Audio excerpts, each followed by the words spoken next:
청자 여러분, 안녕하십니까? 지난 시간에 이어서 오늘 9번째로 야곱의 환송식과 요셉의 유언에 대해서 말씀을 전합니다. 그러면 창세기 50장 1절 26절까지 말씀을 보시겠습니다. 요셉이 자기 아버지 얼굴에 엎드려 그로 인해 울며 그에게 입을 맞추고 자기의 신하 의사들에게 명령하여 자기 아버지의 몸에 향료를 넣게 하매 의사들이 이스라엘에게 향료를 넣으니라. 그를 위하여 40일을 채웠으니 이는 향료를 넣는 사람들의 날수를 이같이 채웠기 때문이더라. 이집트 사람들이 70일 동안 그를 위해 애곡하니라. 그를 위해 애곡하는 날들이 지나매 요셉이 파라오의 집에서 짐에게 말하여 이르되 이제 내가 너희 눈에 은혜를 입었거든 청하건대 파라오의 귀에 고하여 이르기를 내 아버지가 나로 하여금 맹세하게 하여 이르되 보라 내가 죽으니 너는 내가 가나안 땅에 너를 위해 파둔 내 무덤에 나를 묻으라 하였나이다.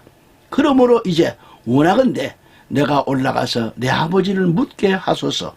내가 다시 오리이다 하라 하였더니 파라오가 이르되 내 아버지가 내게 맹세하게 한 대로 올라가서 그를 묻으라 하니라. 요셉이 자기 아버지를 묻으러 올라가니 파라오의 모든 신하들과 그의 집 장로들과 이집트 땅의 모든 장로들과 요셉의 온 집과 그의 형제들과 그의 아버지 집이 그와 함께 올라가고 그들의 어린 것들과 양떼와 소떼만 고센 땅에 남았더라. 병거들과 기병들이 요셉과 함께 올라갔는데 그것은 심히 큰 물이더라. 그들이 요르단 건너편에 있는 아닷의 타작마당에 이르러 거기서 매우 비통한 애가로 크게 애곡하였으며 요셉이 자기 아버지를 위하여 이랫동안 애곡하였더라. 쭉 넘어가서요. 이제 말씀이 끝으로 갑니다. 23절부터 또 봅니다. 에브라임의 자손을 3대까지 보았고 므낫세의 아들 마길의 아이들도 요셉의 무릎 위에서 자랐더라. 요셉이 자기 형제들에게 이르되 나는 죽으나 하나님께서 반드시 너희를 찾아오사 너희를 이 땅에서 데리고 나와 아브라함과 이삭과 야곱에게 맹세하신 땅에 이르게 하시리라 하고 요셉이 또 이스라엘 자손에게 맹세시켜 이르기를 하나님께서 반드시 너희를 찾아오시리니 너희는 여기에서 내 뼈를 가지고 올라갈지니라 하였더라. 이렇게 요셉이 110세의 죽음에 그들이 그의 몸에 향료를 넣고 이집트에서 그를 관에 넣었더라. 아멘. 창세기 50장 끝장이죠. 창세기 50장은 창세기가 모두 끝납니다. 특히 50장은 야곱의 이 거대한 환송식이 묘사되고 아울러 유언과 별세가 기록되어 있습니다. 그래서 창세기 본장 1절로 14절까지는 야곱의 환송식에 대해서 자세하게 기록하고 있고요. 첫째로 1절로 3절을 보면은 의사가 야곱의 사체에 향 재료를 넣었다고 기록하고 있는데 이것은 야곱의 사체로 아마 미라를 만드는 일이 아니겠나 그러죠. 미라는 지역마다 각각 특성을 달리하고 해서 만들어지고 있습니다. 달리해서 예컨대 중남미 같은 곳에서는 박테리아의 그 부식 활동이 많이 저지되는 알맞은 그런 기온 때문에 천연적인 그런 미라가 있고요. 중국과 일본, 대만 같은 곳에서는 음식을 먹지 않고 죽음을 기다려가지고 만들어지는 단식법 미라가 있습니다. 또한 티벳이나 고대 로마에서는 물이나 향료, 수은 등으로 위장을 그렇게 씻어낸 다음에 소금을 뿌려가지고 만드는 미라가 또 있습니다. 또 뉴기니아, 또 오스트레일리아, 아프리카 등지에서는 사체를 연기나 열로 건조시켜가지고 만드는 그런 훈제식 미라가 있고요. 또 미라 하면은 이집트가 가장 손꼽힙니다. 오늘 본문 말씀에서도 이집트식의 그런 방법을 한번 알아봅니다. 저처럼 은이나 청동으로 만든 갈고리를 코에 주입시켜가지고 부패되기 쉬운 그런 뇌를 모두 뽑아낸다는 거죠. 둘째는 예리한 돌칼로 왼쪽 옆구리를 절개하여서 내장을 다 끄어낸다는 거예요. 그리고 셋째는 빈 복강을 야자유 그걸로 씻어내고 계피, 몰약, 향료 등을 채워 넣고 봉합을 한대요. 넷째로 나트륨, 천연 탄산소다로 인데 분말 속에 사체를 묻어가지고 인체의 75%의 수분을 뺀다는 거죠. 그 다음에 다섯 번째는 약 40일 후에 사체를 깨끗이 씻는 거예요. 본문에서 향을 넣는 데만 40일이 걸렸다 그랬는데요. 그것이 곧 여기까지의 과정을 말하는 겁니다. 여섯째로 세마포로 전신을 감싸가지고 일종의 고무를 바름으로써 70일에 걸친 작업을 끝낸 거예요. 본문에서 이집트인들이 야곱을 위해서 70일을 곡했다고 했는데 그것이 바로 곧 미라를 만드는 전 과정에 걸쳐서 곡했음을 말해주고 있는 겁니다. 둘째로 4절 11절에는 보면 야곱의 환송식 규모가 이집트의 국장 규모로 치러졌음을 묘사하고 있는 거죠. 실제로 야곱의 국장 규모는 엄청난 거죠. 엄청나서 이집트의 국장으로서 치러졌는데 엄청난 바로 이 국장 규모는 70일간입니다. 환송식에 참석한 귀빈들만 보아도 엄청나지요. 그래서 실제로 파라오의 모든 신하 이들은 파라오의 궁의 고급 공무원들이죠. 둘째는 파라오 궁의 장로들 이들은 파라오 궁의 원로 정치인들이라는 것을 알 수 있고요. 셋째로 이집트 땅의 모든 장로들이 이들은 지방장관들입니다. 넷째로 큰 떼를 이룬 병차와 기병이 동원되죠. 이들은 야곱의 환송식에 동원된 호위병들입니다. 다섯째로 요단강 건너편 아닷 타작마당에 큰 애국이 일어나요. 이것을 뭐냐 아벨미스라임이라고 했는데 이것은 가나안 사람들이 이집트인들의 큰 애국을 목격하고 한 말이죠. 그러니까 야곱의 환송 규모를 보면 야곱의 인물됨과 이집트에서의 요셉의 지위를 짐작할 만하잖아요. 사람의 인물됨은 그가 살았을 때 그의 주변을 보면 알 수가 있는 거죠. 그가 죽었을 때 그의 환송식 규모를 보면은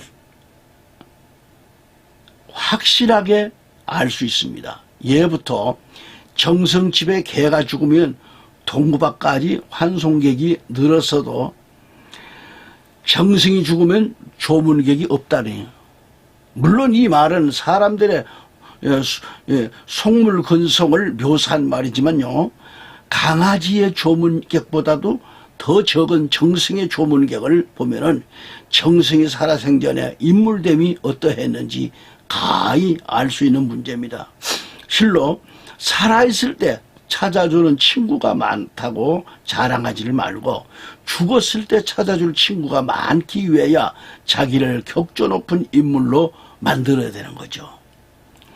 저처럼 12절 14절을 보면 야곱의 아들들이 야곱의 시신을 마무리 이 막벨라 굴에 안치하고 있음을 기록하고 있습니다. 이로써 막벨라 굴에는 세 족장의 위대한 신앙 정신은 대대손손으로 이스라엘 백성들의 정신 속에서 꿈틀거리고 그러면서 그들의 정신을 지배할 것입니다. 영원히 우리도 후손들의 정신을 지배할 만한 위대한 신앙 정신을 습득해야 합니다. 그리고 이 신앙을 후손들에게 계승시켜서 그 후손들로 하여금 영원히 본받을 만한 신앙의 귀례가 되어야 된다, 그런 얘기입니다. 그 다음에 두 번째로 15절 20절 21절까지 보면은 요셉에 대한 형들의 불신과 이로 인한 요셉의 눈물이 묘사되고 있고요. 저처럼 모세는 15절에서 환송 예식을 마치고 돌아온 형들이 요셉에 보복할 것이라고 하는 생각 때문에 매우 불안해하는 그런 모습을 기록하고 있습니다. 이것은 한순간에 저질러진 죄가 두고두고 오래도록 그렇게 양심에서 자기를 괴롭히는 그런 사실을 지적하고 있는 말이죠. 실로 죄라고 하는 것, 한순간에 저질러지는 것이지만 그 죄로 인한 양심의 가책과 두려움은 아주 오래 간다는 것을 알아야 합니다. 요셉은 마음속 깊은 곳에서 우러나오는 사랑으로 이미 형들을 모두 용서했어요. 하지만 형들은 아직도 괴로워하며 두려워하고 있는 겁니다. 실로 범죄는 깊은 후유증을 남기는 거죠. 그래서 잠언 기자는 말하기를 악인은 쫓아오는 자가 없어도 도망하나 의인은 사자같이 담대하니라라고 했습니다. 왜? 악인은 쫓아오는 자가 없는데 도망하는가? 이것이 곧 죄에 대한 후유증인 거죠. 둘째로 부친의 장례를 마치고 온 형들은 요셉의 보복이 두려워가지고 곧 두 가지 행동을 취합니다. 16절 17절에 18절 상반절에 첫째는 형들은 요셉에게 대표를 보내서 아버지의 유언을 전했습니다. 16, 17절을 보면은 둘째로 형들은 친히 요셉을 찾아가서 일제히 엎드려 종이라고 했습니다. 자기들이 종이라고. 18절에. 셋째로 17절 이하에 보면은 요셉이 형들의 비정한 행위 때문에 울었음을 기록하고 있습니다. 참으로 요셉은 기가 막혀서 울었어요. 그리고 이루 말할 수 없이 허전했습니다. 정녕 요셉은 용서의 사람이었지만 형들은 그것을 알아주지를 못하고 있습니다. 실로 참으로 세상에서 가장 기가 막히는 것은 진실을 알아주지 못한 때입니다. 형들은 아직도 요셉의 진실을 몰라봤습니다. 그래서 그들은 요셉 앞에서 하지 못할 것과 하지 못할 짓과 차마 하지 못할 말을 했던 거지요. 오늘로 말하면 가정과 교회와 사회에는 이런 일이 너무도 많은 실정입니다. 우리 믿음을 가진 자들은 이 비정한 사회를 만들지 않도록 주의해야 합니다. 할렐루야. 넷째로 19절 21절을 보면 이것은 요셉이 크게 두려워하는 형들을 위로하고 있습니다. 첫째로 19절에서 요셉은 내가 하나님을 대신하리까 라는 말로 위로하고 있어요.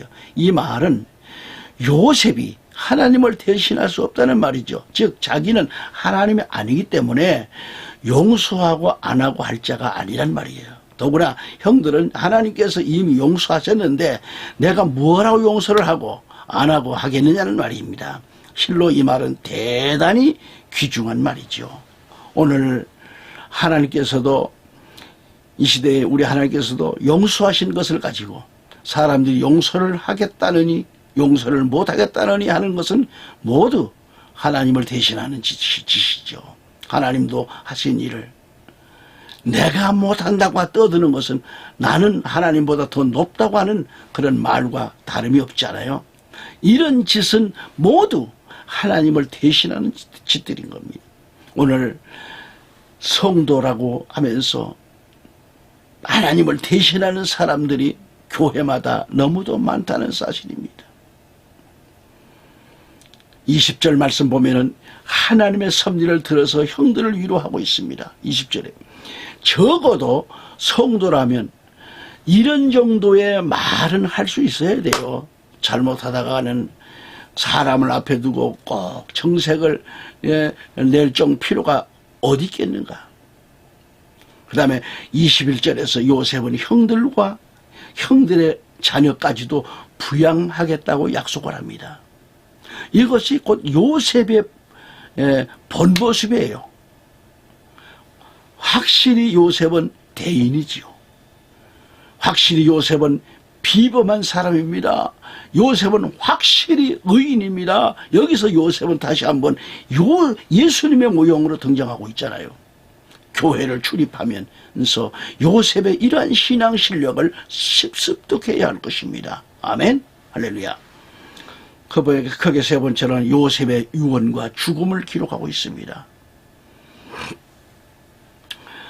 자, 50장 21, 26절까지 읽어보시면 어때요? 요셉이 곧 그와 그의 아버지 집이 이집트에 거하였고 요셉이 110년을 살았으며 에브라임의 자손을 3대까지 보았고 므낫세의 아들 마길의 아들들도 요셉의 무릎 위에서 자랐더라. 요셉이 자기 형제들에게 이르되 나는 죽으나 하나님께서 반드시 너희를 찾아오사 너희를 이 땅에서 데리고 나와 아브라함과 이삭과 야곱에게 맹세하신 땅에 이르게 하시리라 하고 요셉이 또 이스라엘 자손에게 맹세시켜 이르기를 하나님께서 반드시 너희를 찾아오시리니 너희는 여기에서 내 뼈를 가지고 올라갈지니라 하였더라. 이렇게 요셉이 110세의 죽음에 그들이 그의 몸에 향료를 넣고 이집트에서 그를 관에 넣었더라라고 마칩니다. 여기서 첫째는 요셉은 하나님께서 이집트를 출발시켜 주실 것을 형제들에게 확실하게 말했습니다. 24절에. 둘째는 요셉은 하나님께서 이집트를 출발시킬 때 자기 해골을 가지고 가도록 맹세시켰습니다. 25절에. 이것은 이 요셉이 형제들에게 이집트의 사상을 확실하게 각인시켜주는 그런 얘기죠. 말씀이죠. 첫째로 요셉은 110세에 죽어 야곱의 장지와는 달리 이집트에서 입관되었다라는 것이 26절입니다. 이것은 요셉이 이집트에서 해골로 있으면서 대대로 후손들에게 이집트의 사상을 심어주기 위해서는 그렇습니다. 이제부터 야곱의 해골은 가나안에서, 요셉의 해골은 이집트에서 이스라엘 사람들에게 이집트를 떠나라고 소리를 지를 것입니다. 사랑하는 성도 여러분, 오늘 여기까지 말씀을 접습니다. 지금까지 말씀을 애청해 주신 여러분, 말씀을 함께 하신 여러분 진심으로 감사드립니다. 우리 구주 예수 그리스도 이름으로 여러분 모두를 축복합니다. 감사합니다.